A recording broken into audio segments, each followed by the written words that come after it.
Welcome to Massive Beers. My name is Matt. We do the beer stuff here. Fun beer today. Brooklyn Brewery. I haven't done a Brooklyn beer in a hot minute. This is the Stonewall in IPA Session IPA. 5% alcohol by volume. Brooklyn. Like I said, it's been a while since I've done one of their beers review-wise. I'm actually kind of racking my brain with what might have been the last one I've reviewed.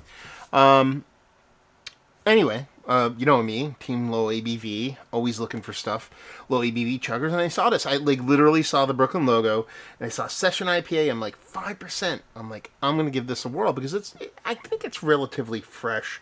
Looking on their social media, I think it came out in like June. We're literally day probably 3 or 4 of August. So again, we're talking about something that's relatively fresh. But then I saw what this beer is all about, and it's actually kind of cool. So let's read what's actually on the label here. It says the Stonewall IPA, Session IPA, 5% alcohol by volume. It says this smooth and refreshing IPA is an official beer of the Stonewall Inn in New York City, the place where pride began. That is pretty cool.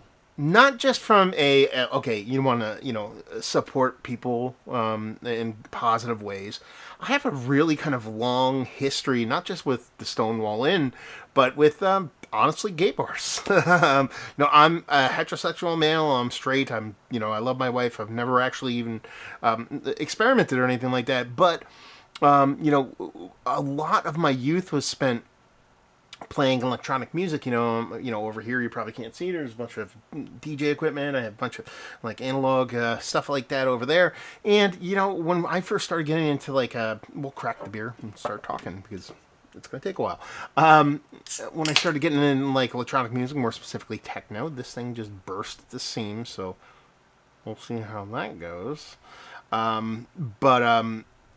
Yeah, I pretty much. When I need to take care of this real quick because that is on the seam of my desk here, which means it could be seeping through, which would not be a good thing. Anyway, back to my original thing as it's burst out of the can like an insane person. Back when I started doing electronic music, there was pretty much only like 2 places that would let us do electronic music. That was one, nobody. And by that I meant like outlaw parties. And by outlaw parties I mean we would break into empty warehouses or find fields in the middle of nowhere and throw parties there. And a lot of them were actually gay bars. So, with me going to New York City to actually buy records all the time, I went to the Stonewall quite a bit because they had a bunch of really great music there. I used to buy records more predominantly on Carmine Street, which is close to Bleecker, which is only like a block and a half away from Stonewall. So we go and buy records, we go to Stonewall, listen to some music, go home. There was a Stonewall in Allentown, Pennsylvania that I went to several times. Unfortunately, they closed not too long ago.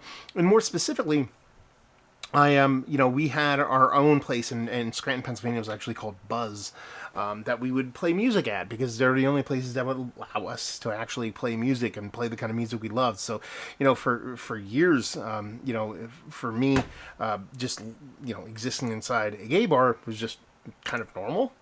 So to see them actually do something like this for a really kind of tentpole kind of predominant location that has obviously spawned places that are inspired by them, a la the Allentown Stonewall, which I've probably been to probably the most out of places, but it's really cool Brooklyn to do that. I know Garrett don't care about what people think, so he's gonna do him.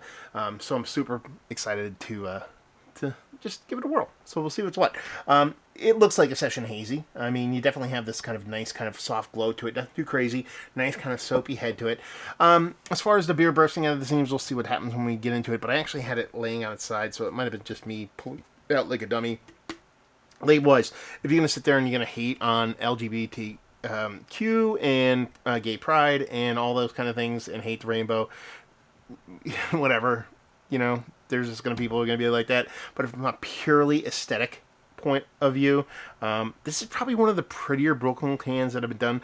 I'm always a sucker for the geometric patterns. So if you look at the front there, how they have it kind of all flowing, not just in the Brooklyn logo, but kind of in and around with different colors. And even the back of the beer kind of brings a little bit of kind of chutzpah to it. So this is probably one of my more favorite Brooklyn cans that they produce. So good on them for actually not just making a fun beer, a little hazy session, but promoting that and doing a cool can design. So, but yeah, give it a swirl. That head comes back with spade, soft little haze to it.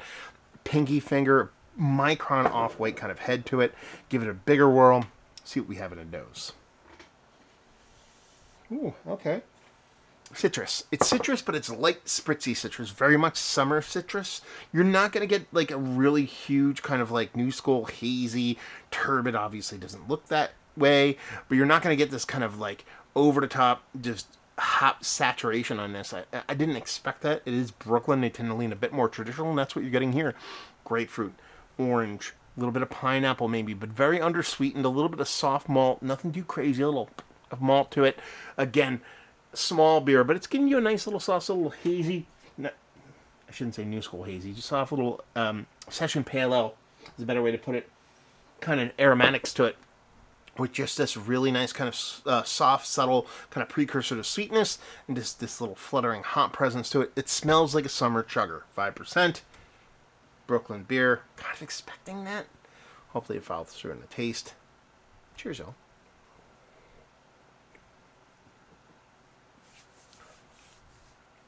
Yeah, it's exactly the nose. It follows through exactly to the taste. There's nothing here as far as nefariousness, off flavor, turning, sourness. I just wanted to address that because of how the beer came out of the can. I think that's more me than this beer, to be perfectly honest with you. Like I said, I had stored on the side. I probably just ripped it out and put it down and just shook it up a little bit. So that's on this guy being poopy at what he does. But as far as the beer goes, really light, almost comes off like lager-esque. You can tell there's a nice kind of malt base to it, and you can tell there's an ale yeast at work here. But it has this lightness. Again, we're talking about summeriness, brightness, and you definitely get that in the malt. So you get a little bit of kind of like a touch of crystal, maybe a touch of something else, even like a Maris Otter. But everything else is here is very, very small and very delicate. So it's not like a hefty kind of malt base on it, but you are getting a malt characteristic from it. On the flip side of things, you get this nice pithy citrus, orange, grapefruit kind of back and forth to it. Again, not hyper aggressive. It's not too way forward to the face of hops, but you're just getting this light, nice kind of delicateness to it. At the same time being decently aggressive. Maybe a touch of that pineapple I got on the nose, but again, we're kind of reaching there. Again, 5%, not a huge beer, but we're definitely getting this nice kind of soft citrus notes to it. And then followed up with just hyper clean, well made. Nothing off flavor, nothing negative, and just really honestly summer in a glass. Something that is just very bright, very spritzy, and just kind of lively, beautiful, energetic, colorful, if you will. Kind of makes sense if you think about it. Back when I used to do those gigs, again, I'm long in the tooth, don't really play out that much anymore. Back when I do those gigs, it wasn't necessarily the what's the word I'm looking for? The haven for craft beer. I mean, we're talking the late 90s here, so craft beer is very hard to find, very few and far between. But whenever I went to, a gay bar, it was very much kind of, the basic beer, but then you typically got your Stella Artois, a couple of different, slightly elevated stuff, so it was chuggable, drinkable, with a little bit of personality. This one's that, but has a decent amount more on top of it, and just shows this kind of nice, kind of spritzy, summery vibe in a very tasty way. It's not going to rewrite the books of low ABV haze. Listen, 5% little session IPA. If I go 5.5 to 5, or if I even go 5 to 4, or even sub, it's not going to Mount Rushmore for me. You know what I mean? There is ones that do it a little bit better for me, but I dig it. I like it. I think the price point is really nice too. I think we're coming in, I think I got this right around like $10.99, something along those lines. I could be wrong at that. But to find something like this on a shelf in Hackettstown, New Jersey, with this kind of message and this kind of drinkability, I'm going to be game for it all day. Thank you very much, Brooklyn. Ripping it. And like I said, it's been a while since I've done a Brooklyn beer. So, and like I said, I pulled this off a shelf with not knowing what it is. It was just really cool to find this kind of story and connection, because I actually bought this last night and I started deep diving back on Stonewall and then the one in Allentown. Actually, one of the crazier stories, not to get to out in left field. I mean, we're already there with the review. Is that one of my, like, I don't want to say core memories, but one of the more interesting memories I have is back in, I don't remember, I want to say it was like 96 to 98. Probably like 96 maybe. When Versace was shot by that guy that, like, there was like a serial killer. I forget the dude's name. There was a serial killer traveling around the country, mostly from West Coast to East Coast. And we were playing a gig at that Buzz place in Scranton. And there was word that the serial killer guy was coming to that location. Like, not like word, like rumors. Like, the police showed up and be like, we need to lock this place down because we think this guy is either here or was here. They didn't catch him. Unfortunately, he went off to drive to Florida and killed Johnny Versace. But it was just such a, like, vibrant kind of memory in my mind because, you know, it's like, you know, I was probably like 20, 21 at the time. I'm just remembering that kind of thought process. Is basically not brushing elbows because the person never actually, entered the building. Who knows? But just being that close to proximity of, like, a serial killer. I don't know. It's kind of weird. Anyway, that took a dark turn real quick. But yeah, as far as a fun beer, you know, summer chugger, you're talking 5%, giving me these old school hops, giving me these kind of fun kind of chugger vibes. It's in the conversation something very, very fun. Label design, I've actually kind of want to put this up there as far as Mount Rushmore status. Just the way this kind of works, this kind of styling on this kind of label is just, it's super simple, but it makes so much sense, and you can get really easily kind of pull this off in the wrong way, but Brooklyn did a really great job of it. And there you go. Reviewing the books. Super summer chugger.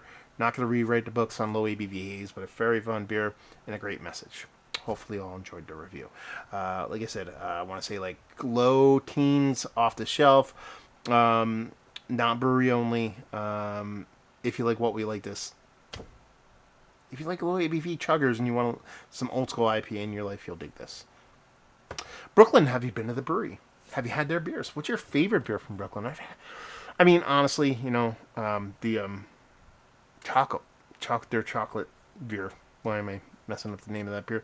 I love that, but I think it's probably be one of their barrel aged. I don't know if it's Black Ops or they've done so many fun, like, little kind of like barrel aged 750s. It'd be really hard to say, but you tell me. What's your favorite one? Put it down there. Stonewall. Have you been to the New York location? They had, like, I think 2 different locations. I was at the second one. The original one was actually like in the 60s, and then it was about my mobsters of all people, and then like turned in this kind of gay bar, LGBTQ kind of mecca place. Have you been there? Have you been to the Allentown Stone Bar? Have you been to Buzz in Scranton? There was another place in Wilkes-Barre. I forget the name of that place. Played a bunch of parties there. Have you been to those places? Let's talk about it down there. Hopefully you enjoyed the review. Hopefully you're enjoying a little bit of good beer right now. Hope to see you next time. Cheers, y'all.